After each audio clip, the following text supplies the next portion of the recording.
네, 여러분 안녕하십니까? 정동환의 영어 941생의 속독하라 삽입 파트입니다. 반갑습니다, 여러분.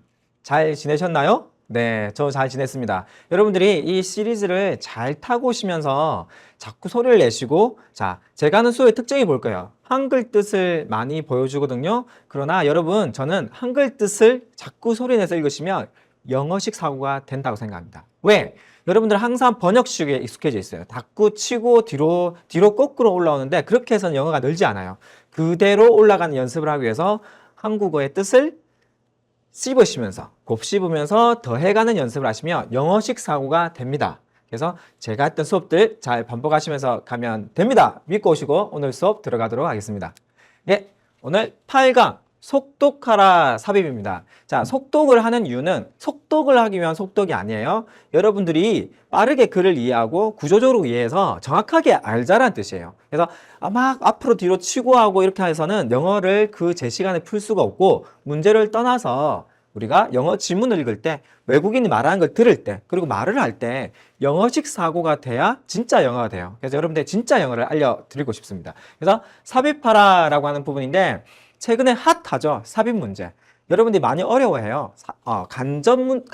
우리가 간접 쓰기라고 부르죠. 그래서 문장 순서 배열, 그리고 삽입하는 문제, 연결사 같은 문제들이 간접 쓰기인데, 자, 오늘 그 비법과 함께 속독 기능을 알려드리도록 하겠습니다. 자, 또 편지가 많이 왔습니다. 제 그 게시글에 보시면 제가 어휘, 다이어, 그리고 매일 하루에 한 개씩 할 수 있는 9가지의 mp3 파일과 의미 단위로 해놓은 지문을 올려놓을 거거든요. 계속해서 따라가시면서 그 효과를 같이 검증하면서 나눠갔으면 좋겠습니다. 자, 학습 효과에 대한 편지가 왔습니다. 새롭다. 그냥 단어랑 문법만 외울 때보다, 우리 맨날 그렇게 했잖아요. 단어만 이렇게 보는 거예요. 문법만 따로 하는데 그런 게 아니라 외울 때보다 더 빨리 느는 것 같다. 영어가 훨씬 쉽게 느껴지시는 거죠. 잘하고 있습니다, 친구. 쓰담. 속독을 하니 같은 형식으로 다른 문장을 말할 수 있어서 좋다. 즉 무슨 말이냐면, 속독을 하게 되니까 같은 방식으로 단어만 바꿔서 말을 할 수 있고 읽었을 때 이해가 된다는 뜻이에요. 그래서 제가 고른 문장들, 지금 하고 있는 지문들이 참 좋은 지문들이거든요. 반복해서 보시고 내용도 좋아요. 그렇게 해서 보시면 좋습니다. 자, 단어로만 생각한 것보다 말하기가 편하다. 우리가 스피킹을 특히 할 때 제 수업은 수능 점수도 올려드립니다. 그러나 우리가 계속 공부하지만 문제가 뭐예요? 말하기, 듣기가 외워너민처럼 안 된다는 거예요. 왜? 자꾸 뒤집어 쓰니까. 그래서 쭉 갔을 때 덩어리로 쭉 가게 되면 어디?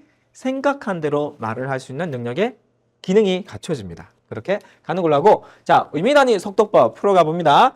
긴 주어, 주어가 길다. 3개, 4개의 단어가 뭉쳐서 주어가 길면 슬래시, 소리쳐, 했으면서 펜으로 툭툭 치면서 그렇게 푸시면 되겠고, 전치사 앞에 속독합니다. 전치사가 나왔다. at, on, in 이라고 하는 기본적인 전치사. from, to, along, alongside, through 뭐 이런 단어들 쑥쑥 끊어가시면서 하시면 되겠고, 긴 주어를 파악을 하는 게 최근에 어법 문제의 핵심이죠.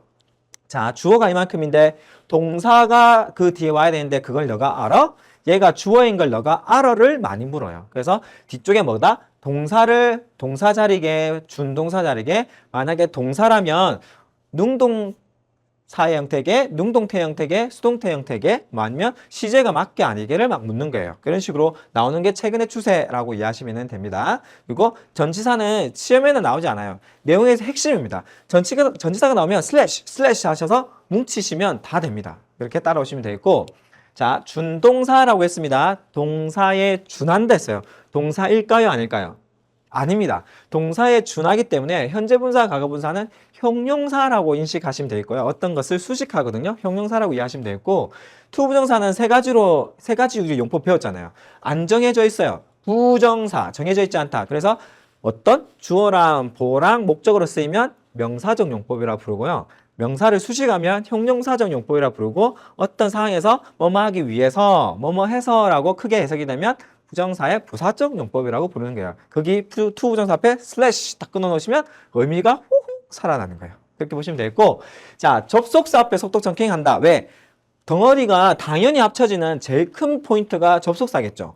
문장 혹은 절을 연결하기 때문에. 접속사가 나오면은 끊어버리시면 된다. 접속사 앞에.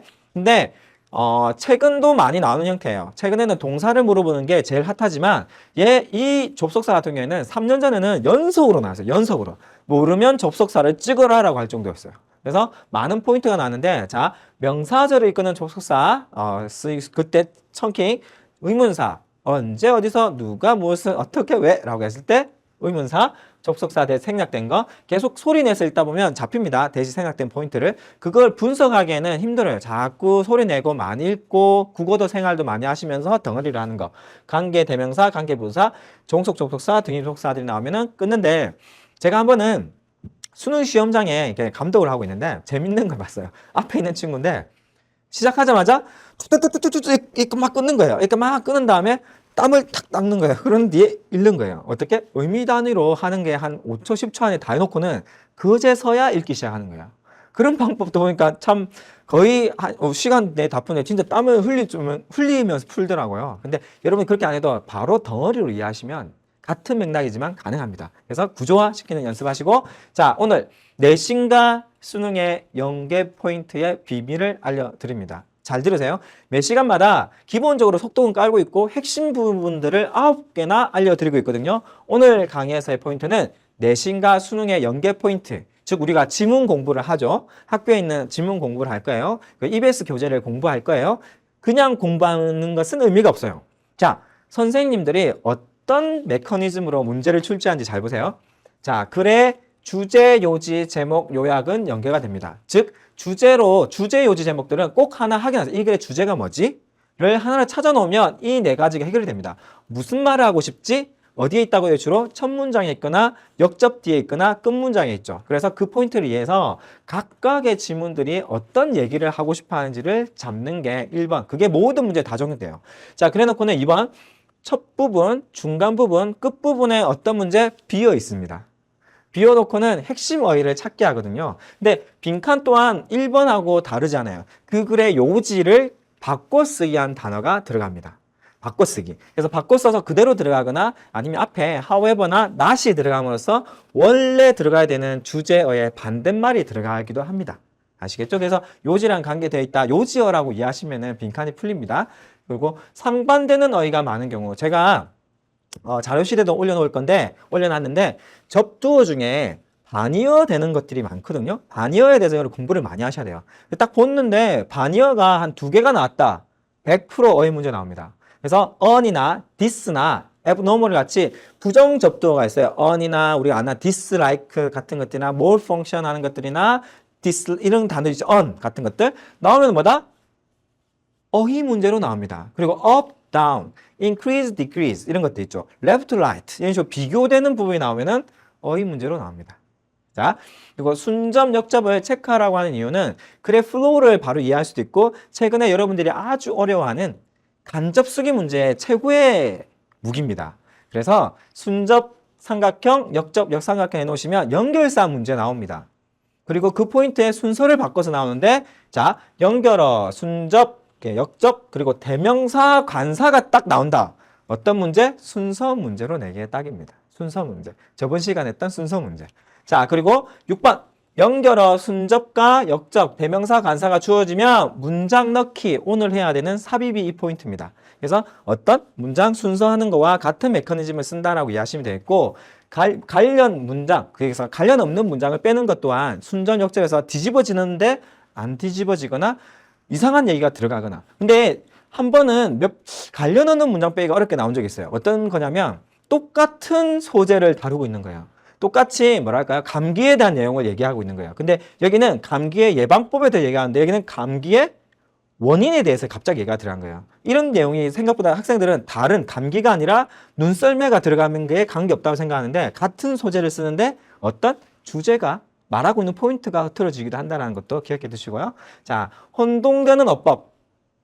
봤는데 주어가 길어. 동사 자리인가 어디지? 라고 한 번에 찾았다. 혹은 관계대명사 위치가 좀 애매하다. 그리고 현재 분사가 여기 있다 해서 3개 정도 어법에서 헷갈리는 포인트가 3가지 정도 만약에 동사 찾기, 준동사, 그리고 접속사에서 헷갈리는 부분이 3개가 나오는 지문이면 어디? 어법 문제 내기에 가장 예쁜 문장입니다. 그래서 그런 포인트도 확인하시면 되겠고, 같은 지칭이나 대명사가 많이 나온다. 그래서 제임스나 어디 정동환이가 막 많이 나와. 그럼 어떤 식으로 지칭이나 내용일치 순서로도 연결됩니다. 아시겠죠? 그래서 그런 원리를 이해하시면 훨씬 쉽게 됩니다. 자, 소설류는 한계가 있어요. 어떤 걸 나오냐면 인물이 많이 등장하기 때문에 자, 지칭, 심정, 그 장문으로 나옵니다. 한 번은 장문에서 어떤 문장을 빼서 어떤 걸로 이런 식으로 내용일치나 지칭 순서로 내기도 했거든요. 그런 것도 알아두시면 되겠고, 도표는 도표로 나옵니다. 실용문은 실용문으로 나옵니다. 그래서 그런 포인트에서 어휘 같은 것들을 체크하시면 되겠고, 여긴 없지만 여러분들이 정말 점수를 많이 올리고 싶으면 듣기 연계는 듣기 스크립트 공부를 하셔야 됩니다. 많이 듣잖아요. 많이 늘면 늘어요. 뭐가? 귓밥이 늘어요. 귓밥이. 영어 실력이 느는 게 아니라 귓밥이 늘어요. 그래서 어떻게 하냐면 스크립트 공부를 하시고, 물론 듣는 연습을 몇 번 하신 뒤에 스크립트 공부를 해서 모르는 단어와 표현을 이해를 하셔야지 됩니다. 좋은 소식은 듣기에 거의 99%가 연계가 되기 때문에 앞으로 이제 공부하실 2018학년도 수능 준비를 위해서 듣기 스크립트 공부를 해라라는까지 우리 수능 연계 포인트, 내신 연계 포인트 집어주고 이제 본격적으로 들어가 보도록 하겠습니다. 자, 한번 그림으로 제가 나타냈거든요. 자, 첫 문장은 빈칸으로 나옵니다. 의도 어디에서? 강조의 주문 기억하시죠? 강조의 주문 어휘나 어법으로 나옵니다. 그렇죠? 도치나 이런 것들 이 단어 자체가 안 써도 되는데 썼단 말이에요. 왜? 중요하니까. 그래서 어휘 어법으로 나오고, 순접 역접 같은 경우에는 연결사 순서 문제, 그리고 역접 뒤에 있는 빈칸, 역접 앞뒤로 빈칸이 나오거든요. 하고 의도가 다시 어휘 어법. 그렇죠? 순서가 딱 좋죠. 첫 문장에서 어휘 딱 나올 수도 있고, 그렇죠? 끝 문장에는 뭐다? 마지막 문장 빈칸 넣기라고 하는 이 프레임을 딱 기억하시면 돼요. 여러분 첫 문장 버리면 안 돼요. 우리 첫 문장 너무 많이 버려. 그래서 왜? 잘 안 읽히거든. 근데 안 읽히는 문장들을 집중적으로 의미 단위 처리하면서 익히시면 늡니다. 자, 그래서 이런 흐름들, 첫 문장 의도와 순정 협적, 의도 끝 문장을 훅 잡아주시고 들어가시면 되겠습니다. 자, 문장의 주제, 첫째 시간 했는데 복습합니다.